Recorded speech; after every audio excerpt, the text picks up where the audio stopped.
I remember feeling that urge to move my body because I felt heavy, I felt stuck, my body had changed shape. It was in my late 20s. I had two children, I was raising them on my own. And that urge comes from the shift that happens. So when we're younger and we're moving freely as children and our biology changes, and especially with women after we've had children, I always hear women say, my body just doesn't feel the same. And so we look for something, right? And what's available to us um, is exercise. I remember starting to swim. I was working in an office at that time. I was sitting at my desk for most of my day, and I began to swim every lunchtime. I had begun to put on a little bit of weight because every morning I would go to the bakery first and have these beautiful croissants. And I started noticing, oh my gosh, my body is not the same as it was when I was 16, right? So I started swimming, and behind our little building was a tiny little gym. And this was in the early 80s when gyms in London were really small, right? And that led to my becoming a fitness professional. I became obsessed with the way I saw my body shape change. And I also felt very stiff and tight after a workout. I just felt like, yeah, that feels good. That's how it should feel. But really, I was using way more energy than I needed to. And let me tell you, I feel so much better in my body now. I'm in my early 60s. I feel vital, I feel vibrant, and it's because I'm moving differently. And in this video, I'm going to share with you how and why I can use less energy and still feel strong and supple. And that's because we have begun to explore the research and how fascial research is informing our movement practice. So I started to make that change about 15 years ago. So starting in the fitness industry and then learning about fascia, this soft matter that gives our body its shape and form. It's made of collagen, elastin, mostly water. So we're 70% of our body is water. But the research on fascia as a sensory web. So, we have our five senses, and we often thought that our skin is the largest sensing organ. Well, no, it's not. Our entire body is sensing, and it's this stuff our body's made from that gives us our structure, fascia, that is super sensory. And if you want to learn about fascia as our sixth sense, I have a little video here of a conversation I'm having with Robert Schleip, who's one of my mentors. And in this video, I'm going to share some of his research, what he's giving us in terms of understanding our felt sensation. How do we experience movement? And how do we just experience our life through sensation? So let me begin by sharing with you the sensory pathways to movement. Now, when you are learning movement, when you're learning a sport or a skill or how to play, you are experiencing sensation through nerves called proprioceptors. Proprioceptors are nerve endings that help your body know where it is in space. It's linked to balance. So if you're skiing or you're rollerblading, um, it is also linked to body position. So, as a fitness professional, I would tell you where to place your body, how to align your spine. As a Pilates instructor, I would tell you how to engage your core, for example. That was how I taught.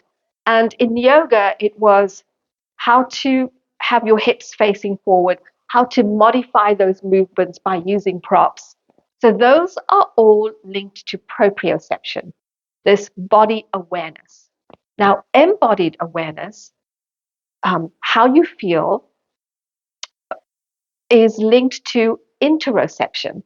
Interoception are body sensations that emerge from within. And according to Robert Schleip's work, we have more interoceptors than we have proprioceptors in our body, in our body's fascia.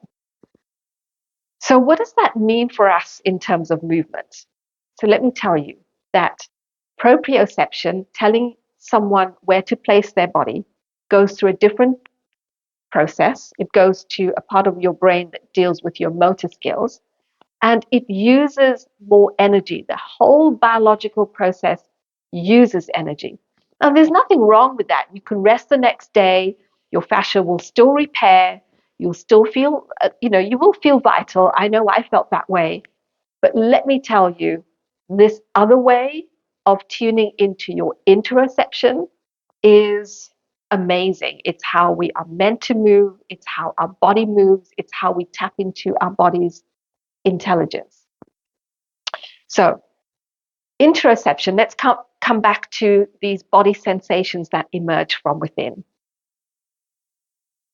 What is it? What the science that's emerging is that interoceptors, and Robert Schleip is one of the people in the fascia community that's talking about it, but there is a neuroscientist by the name of Bud Craig who's written a book on how you feel, and he's looked at interoceptors and how these nerve endings go to a part of the brain that is linked to empathy and embodied awareness and making choices from clarity, for example. So, interoception links us to our self regulation, how our body can self regulate, how we can restore energy.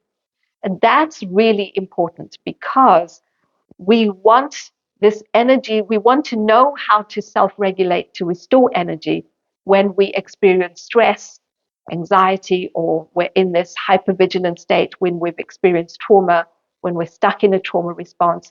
It's the interoceptive awareness that helps us to self regulate. So, coming back to how this is linked to movement and how movement can not only heal, but can get you to feel vital and vibrant. So, everyday interoceptors are hunger, thirst, that urge to pee. Your body is already sending you sensation to self regulate. Cravings are a sign of your body in dysregulation. So, where does that leave us with fascia and interoceptors? Stiffness, strain, a sense of ease are body sensations linked to interoceptors in our body's fascia, right? And what's really remarkable is that when you bring your body to a resting, quiet state where the nervous system calms, and you can sense whether you're sitting with ease or whether you are sitting in a position that feels a little bit uncomfortable for you, like I am right now. And I'm noticing that, oh, I'm feeling a little bit of discomfort here. I can move. And as I move, I can feel that, oh, my fascia that's become a little stiff is now softening already. I can just hang out here. And, my body might send me these spontaneous movements like it is not right now.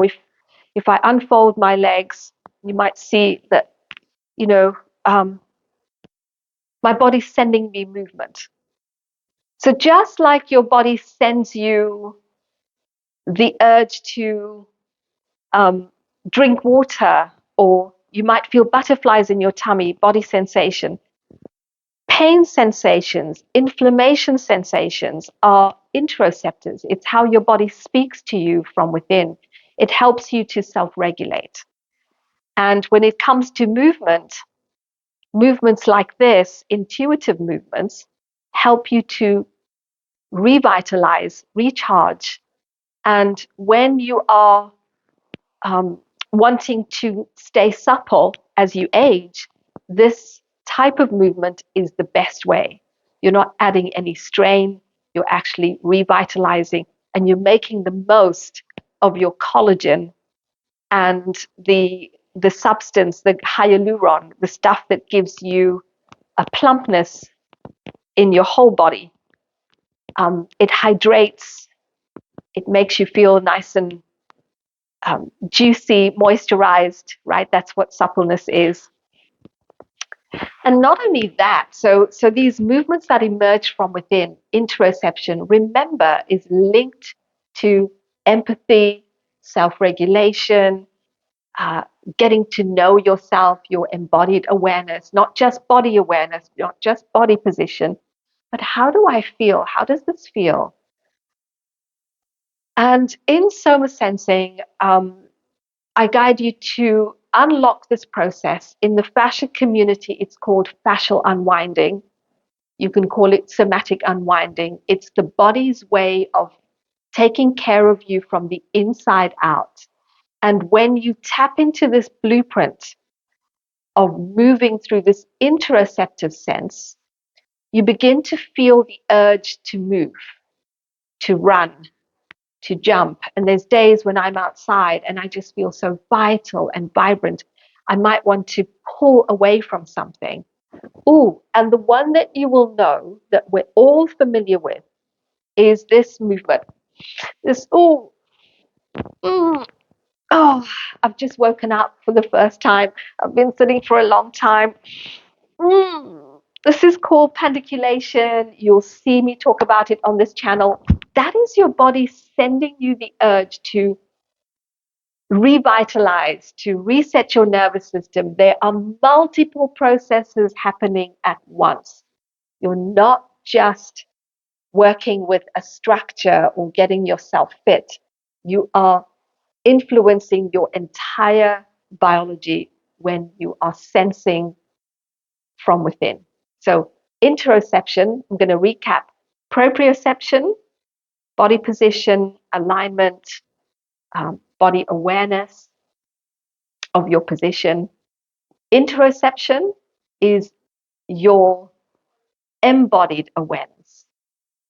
You're sensing in the moment. You are allowing things to emerge. It is recharging, revitalizing, and the movements that emerge are effortless, even though you might be like bouncing or jumping. It doesn't feel strenuous on your body. And that's what's so remarkable. Now, if this is resonating with you and you want to explore and experience your interoceptive awareness, I have put a little course together. The link is down below, and it's called The Somatic Secrets to Vitality. There are 3 sessions to get you started. And just sense, what does that feel like for you? How does it feel to tune in and trust in your inner felt sense? And, just to simply adjust when you feel like, I just want to sit somewhere, my body's telling me this is not comfortable, let me move here. Everybody has that embodied wisdom. You have and an embodied intelligence. And when you tap into it, multiple processes take care of you. The link to that free workshop is down below.